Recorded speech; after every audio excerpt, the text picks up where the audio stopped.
afternoon to you and welcome to iRadio News Bulletin. We apologize for the late coming and for the inconvenience. First, here are the headlines. The Minister of Youth and Sports has regarded as criminals individuals who have harshly attacking those opposing the dredging project.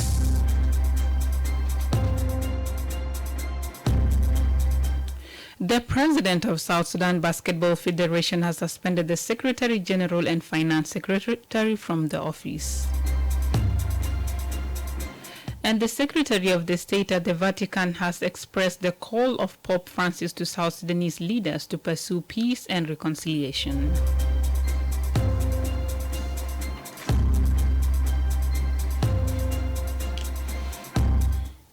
These stories and more coming to you in this news bulletin with me, Yar Ajakdeng, and now the news in detail. The Minister of Youth and Sports has regarded as criminals individuals who are harshly attacking those opposing the dredging project. Dr. Albino Ball made the remarks in Juba yesterday. This comes after the Cabinet Affairs Minister, Dr. Martin Elia, referred to as criminals individuals, groups, or social media users who are opposed to the dredging project. Dr. Martin said, the dredging of the Nam River, which was negatively politicized and propagated on the social media, was a resolution of the Council of Ministers, resolution number 05/2022, taken during the cabinet meeting on the 13th of May 2022. I therefore advise no individual, group of social media criminals to castigate the minister or any of his members of his staff. Last month, the government of Unity State received the first consignment of the Egyptian machinery for clearing the Nam River and Barkazal Basin. The decision on the dredging project so far sparked mixed reactions from the public, with some raising concerns the move could inflict an irreversible damage on the Sud ecosystem.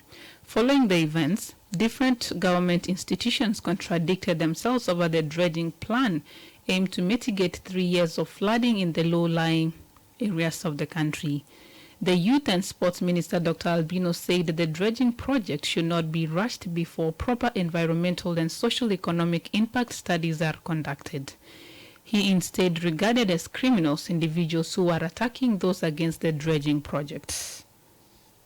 Any talk about dredging, why you all بحاول يقولوا إنه الناس اللي بيقولوا الدريجنج ده ما يعملوا ده المجرمين هو المجرم. ليه؟ لأنه الحاجة ده متعلق بالدولة بتاعنا، متعلق بمستقبل بتاعكم انتوا ومستقبل بتاع أجيال جايين بعد 100 سنة وبعد 200 سنة. ما فيها ليه. And we have our academia here at the universities. And the Minister of Water and Irrigation and Minister of Environment, all their experts will be here in this hall. And we, the people, the politicians, will come and listen to what they are saying. And from there, we will draw our political decision based on what we are going to hear from them. Yesterday, the government called on the public to effectively participate in the public consultation on the Nile River project scheduled next week. Environmental experts are expected to make their presentations to the legislature and the cabinet from July 13th to 14th this year. The President of South Sudan Basketball Federation has suspended the Secretary General and Finance Secretary from office. The basketball governing body says Mariel Anyot Angui and Deng Biar have forged a document requesting full representation of South Sudan at the second FIBA African Mid-Term General Assembly in March this year. It says that both suspended officials submitted the letter without the knowledge or approval from the President. The Federation also says Angui and Deng directly influenced former players of the women's national team to falsely state to World Basketball Governing Body, FIBA, the President doesn't support the female team. Another reason, they reportedly ignored directives by the President to follow COVID-19 protocols. The Federation says will launch a 5-working-day investigation into the matter starting on 25th of July 2022. In a separate development, Luol Deng appointed Dr. Aru Ramadan Chan as the Deputy Secretary General as the acting new Secretary General of South Sudan Basketball Federation. Meanwhile, he appointed Miss Josephina Francis Chol as the acting new Finance Secretary.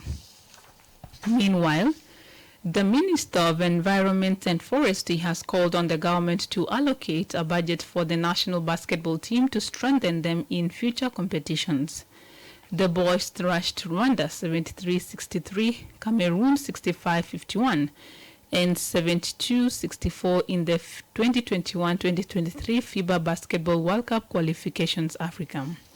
South Sudanese netizens took to the social media to praise the thrilling lads for outshining some of the highly regarded African basketball giants on the continents.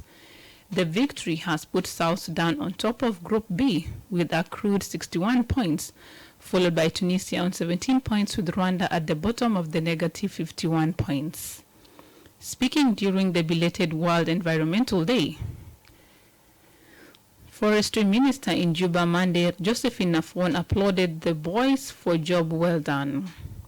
She said team has set the country on an international and global stage, something they did out of love for their country. However, Nafon said the government needs to back them up financially to win more games in future competitions. In the region and in all over the world. Now it is our responsibility as a government. We put into consideration, especially by helping and supporting the Ministry of Youth, so that we extend our support so that they continue doing wonders every year, wherever they go. I believe they have done that with their own and with the love that they have for their country. They did it, but this time the government has to take role in making sure that our national team, our national players are fully supported financially and everything that they need from us. Asked what the government will do to the boys and whether the 11th independence anniversary would be dedicated to the team, spokesperson Michael McQuaid downplayed the call. However, he said that the matter will be added to President Kiir's State of Nation's address on the eve of 9th of July celebration. The South Sudan basketball team have qualified to the next round of the tournament due in August. The Secretary of State at the Vatican has expressed the call of Pope Francis to South Sudanese leaders to pursue peace and reconciliation. Cardinal Pietro Parolin made these remarks to journalists upon his arrival in Juba this morning. He was received by the Catholic Bishop of South Sudan and Sudan, including priests, nuns, government officials, and believers. In his statement, Parolin says the Holy Father is very much in need of lasting peace and reconciliation among the citizens. Then we feel also very much in communion with the Holy Father in these days, who is very concerned for the reconciliation and peace of South Sudan. Is following the good development that are taking place, and it will assure you, all the population, all the church, all the authorities of his prayer and his spiritual support. Newly installed Yei Catholic Bishop Alex Lodiong believes the coming of the papal delegate signals Pope love towards South Sudan. He calls on the South Sudanese to embrace peace to attract many others to visit the country. The coming of this papal delegate is very important because it shows really how the Pope loves South Sudan. And you would like that this period which was set for his visit goes just free, without anybody coming. So we are grateful, and he has expressed himself that he's coming here. He never expected this reception, which is so big.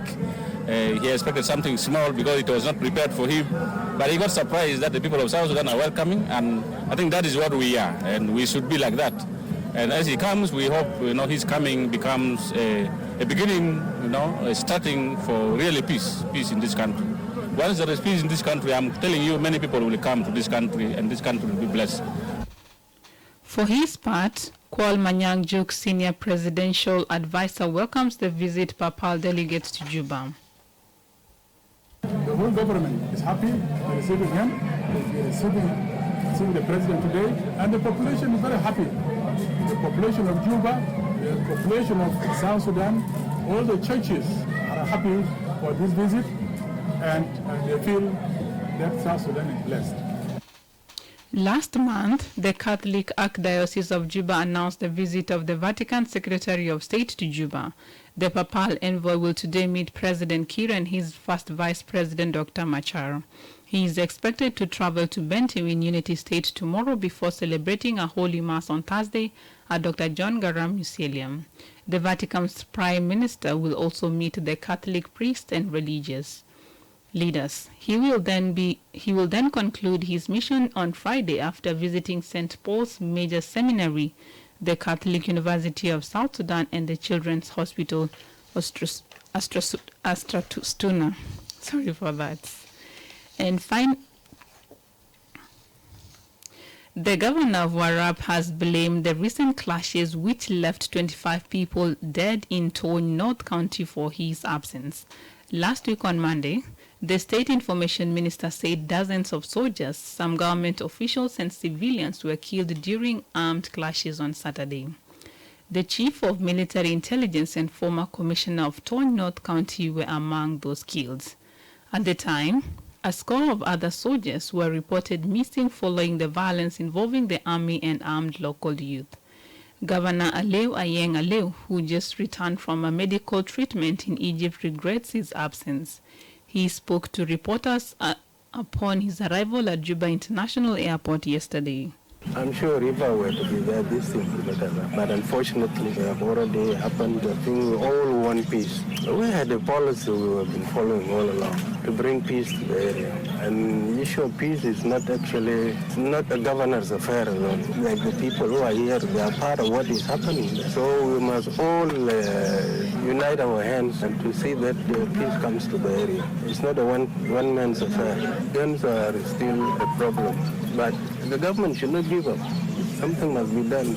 This violence must stop. You do not have to be in panic if you are not a part of the problem. Those who are panicking are those who are in charge of the problem. And I'm sure the army did not go there to just destroy the village now. And I think the elders or chiefs in those places must cooperate with the army. Those who were responsible for the killings of them. We brought a book. And that's why there were about 4 generals and so many senior officers who were there. Over the weekend, a delegation of senior security officials visited Tony, North County following the deadly fighting. The delegation, headed by the Chief of Defense Forces, Lieutenant General Santino Deng Wall, went on to the area to restore peace and stability after the clashes that left more than 20 dead. And finally, before the international news, the governor of Central Equatoria State has issued an order criminalizing littering in Juba City and major towns in the states. Emmanuel Adil Anthony issued the order during the belated commemoration of the World Environment Day in Juba on Monday. Adil also declared Saturdays as compulsory cleaning days within the city and towns of the states.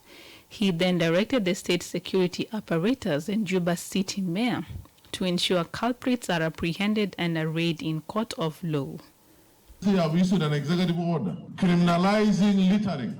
If you are found littering, particularly in Juba and all our towns in the state, is punishable by law, and the mayor and all the security forces are directed to implement that. Every citizen is requested through the same executive order for every Saturday to be a cleaning day across in the city and all our towns in the state. Governor Adil did not state the penalties set for offenders. However, littering in East African member state is a criminal offense and heftily punished in the court of law. Rwanda's Article 107 states that any person who deposits, abandons or dumps waste materials or who pours sewage in a public or private place is punished by a fine ranging from an equivalent of $10 to $1,000. In the case of neighboring Uganda, littering law attracts over $540 fine or a jail term or both. You are still listening to iRadio Afternoon News, and now to the stories making headlines in the region and international scene. My colleague Susie Philip joins us, and this international news is brought to you by MTN. Freedom is everyone's desire. Freedom is what makes you and me happy. Freedom is called Horea in my country. My telecom network has chosen to give me freedom. MTN is my network. I have the freedom. I choose affordable and reliable. Hooray Bundles is my way. MTN introduces to you Hooray Bundles, giving you the freedom to call across all networks with the SIM bundles. Subscribe by dialing *100 *3 *4 hash and get 15 minutes for only 100 SSP and 30 minutes for 150 SSP, valid for 1 day. Hooray, pure freedom. MTN, everywhere you go. And now to the stories making headlines in the region and in the international scene. An Egyptian court has sentenced a researcher to 3 years in prison in a retrial over charges of publishing false news. Researcher Ahmed Samir Santawi, 30, was charged with publishing false news from abroad on conditions in the country in a Facebook post on his personal account. He was sentenced by an exceptional court in a verdict which cannot be appealed. Elsewhere, pro-democracy campaigners in Sudan have reacted with caution to a promise by the country's military leader to hand power to a civilian government. Activists said General Abdul Fattah al-Burhan has reneged on similar commitments in the past. The general has not given a timeline for the transition. One campaigner told the BBC he wanted Gen Burhan to step down now. Some are also calling for military leaders to face justice for the more than 100 protesters killed since the coup in October. And finally, the U.S. police have arrested a suspect after 6 people were killed in a mass shooting at an Independence Day parade in Highland Park, Illinois. Robert A. Cremo, 22, was detained after a briefcase, police said. The gunman climbed onto a roof, shooting randomly at spectators using a high-powered rifle.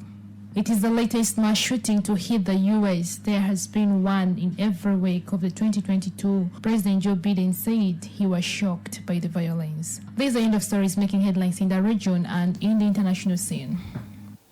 Thank you, Susan, for that roundup of international news. And now my colleague, Emmanuel Joseph Akile, joins us with the sports news. Paris Saint-Germain confirmed the news of Pochettino's departure with a short statement on the club's website. His future has been the subject of wild speculation for a while now, but PSG have confirmed boss Pochettino has left the club after 18 months in charge. A Premier League and international footballer has been arrested in North London in suspicion of rape. The 29-year-old, who has not been named, was taken into custody on Monday morning, where he remains, as reported by the Telegraph. The Metropolitan Police reported on 4th July an allegation of rape of a woman in her 20s was reported to police. It was reported the alleged rape happened in June 2022. The statement added on July 4th, a 29-year-old man was arrested in Burnett on suspicion of rape and taken into custody, where he remains. And finally, Paul Pogba left Manchester United this summer, saying he wanted to show the club they made a mistake. The France midfielder, who is expected to rejoin Juventus on a free transfer, lifted the World Cup with his country in 2018, but won only the Europa League and Carabao Cup at club level during his 6-year second spell at Old Trafford. His last 3 campaigns only produced 8 goals, but Paul Pogba is far from being the only big name in Europe's major leagues with a point to prove this season. That's all from the world of sports, and back to you, Yarajak. Thank you, Emmanuel Joseph Akile, for those sports news. And now to end this news bulletin, here is a recap of the main headlines again.